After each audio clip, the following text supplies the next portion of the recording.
Hi friends, welcome to எல்லோரைஸ் cooking channel. நம்ம இன்றைக்கி என்ன பார்க்க போகிறோன்னா, பொட்டுக்கடலையை வச்சு ஒரு சிம்பிளான ஸ்வீட் ரெசிபி தான்.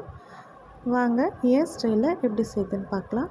நான் அந்த கப்பில் ஒரு கப்பளவு பொட்டுக்கடலை 2 ஏலக்காய் எடுத்திருக்கேன். அதை மிக்ஸி ஜாரில் சேர்த்து நல்லா பவுட்ரை அரைச்சி எடுத்துக்கோங்க. இப்போ அதே கப்பில் ஒரு கப்பளவு வெல்லம் எடுத்து வாணலி அடுப்பில் வச்சுட்டு அதில் சேர்த்துட்டு வெல்லம் கரையிறதுக்காக கொஞ்சமாக தண்ணி விட்டு அப்படியே பொறுமையாக கிண்டி விட்டுட்டே இருந்தீங்கன்னா வெல்லம் நல்லாவே கரைஞ்சிரும். வெல்லத்தில் மண் இருக்குன்றதுனால அதை வேறு ஒரு பவுலில் வடிகட்டி எடுத்து வச்சுக்கோங்க.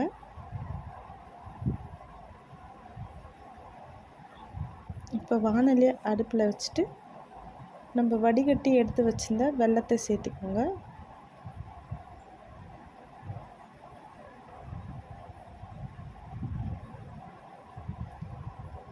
வெல்லம் பார்த்திங்கன்னா நல்லா கொதிக்க ஆரம்பிச்சிச்சு. இது ஒரு கம்பி பதம்னு சொல்லுவாங்க. இதோ இந்த மாதிரி எப்படி நம்ம கையில் தொட்டு பண்ணும்போது ஒரு ஸ்டிக் அந்த மாதிரி வருது இல்லைங்களா, இதுதான் கரெக்டான பக்குவம்.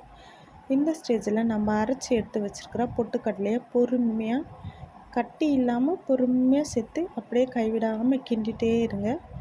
உங்களுக்கு தண்ணி கம்மியாக இருக்குன்னு நினச்சிங்கன்னா நம்மளோட வெள்ளைப்பாகு எடுத்து வச்சுருக்கோம் இல்லைங்களா, அதை கொஞ்சமாக விட்டு கிண்டிக்கோங்க. இந்த மாதிரி கலரிட்டே இருக்கும்போது கரெக்டான பக்குவத்துக்கு வந்துடும். கைவிடாமல் கிண்டிக்கோங்க. அடுப்பு ஸ்லோ ஃப்ளேமில் இருக்கட்டும். இப்போ பார்த்திங்கன்னா அல்வா பதத்துக்கு வந்துச்சு. இதுதான் கரெக்டான பக்குவம். இந்த டைமில் ஒரு பிளேட்டில் கொஞ்சமாக நெய் விட்டுக்கோங்க. நெய் ஆப்ஷனல் தான், பிடிச்சா சேர்த்துக்கோங்க, இல்லைன்னா எண்ணெய் கூட விட்டுக்கலாம்.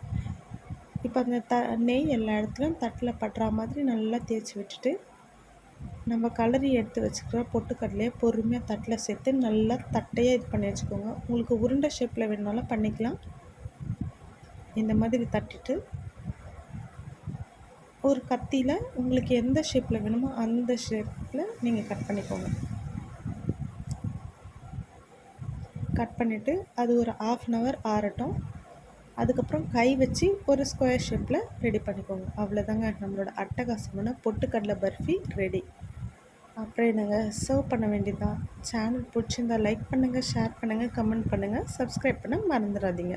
தேங்க்யூ.